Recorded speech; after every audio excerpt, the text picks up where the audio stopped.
Ayan. Nandito na kami ngayon sa Canada. Ayan. Puro pine tree pala tong Canada. Biro mo dyan sa unahan yan. Sa unahan yan may lake pala yan. Ang elevation namin ay 1.5. Pero may lake. May lake yan. Mamaya makikita nya. Yung lake dyan sa unahan yan. Yan sa unahan yan. Meron dyan. Ayan, ito yung probinsya namin sa Canada. Ayan, puro pine tree. Kaya lang wala ditong ano, blueberry. Wala ditong ano yun, wild ba?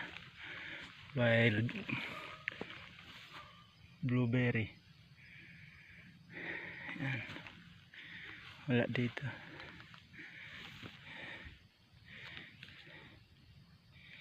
Ayan siya. Puro pine tree.